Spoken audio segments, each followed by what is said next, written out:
For this video, we're going to talk about simplifying square roots when they are in the denominator. It's called rationalizing the denominator. There's a rule that you cannot have square roots in your denominator.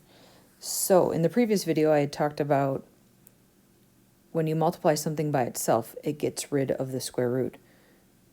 So for the first one, if you have square root 6 in the bottom, we're going to multiply the bottom by square root 6 because the square root of 6 times the square root of 6 is really just 6.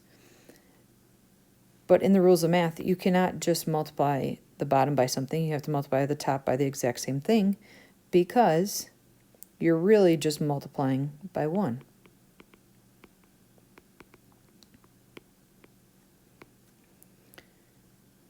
So when you multiply across the top, you get 7 square root 6. When you multiply across the bottom, you technically get the square root of 36, which we know the square root of 36 is 6. Some things that usually come up, you cannot reduce those guys because one is 6 and one is square root of 6. Those are not the same numbers. Same rules as applied to the previous video. If something is under the square root, you cannot reduce it with something that is outside of the square root. So this right here is our final answer. All right, let's move one to the right.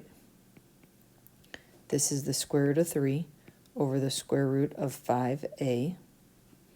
We cannot have square roots in the denominator, so we multiply the top and the bottom by the square root of 5a.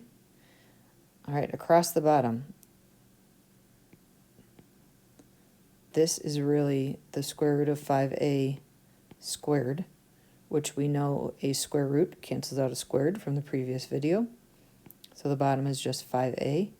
Across the top, they are both under a square root, so you can multiply them together.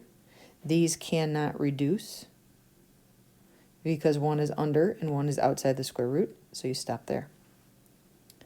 All right, last one here. Take the square root of the top over the square root of the bottom. The top is 3, the bottom is square root 2x. You guys know that you cannot have a square root in the bottom, so we need to multiply the top and the bottom of that fraction by the same thing, which is the square root of 2x. When you multiply across the top, the 3 is on the outside, so it cannot combine with the 2x. The square root of 2x times the square root of 2x is just 2x. And once again, nothing can reduce here because one is outside the square root and one is underneath the square root, so they are not the same number. And we are done.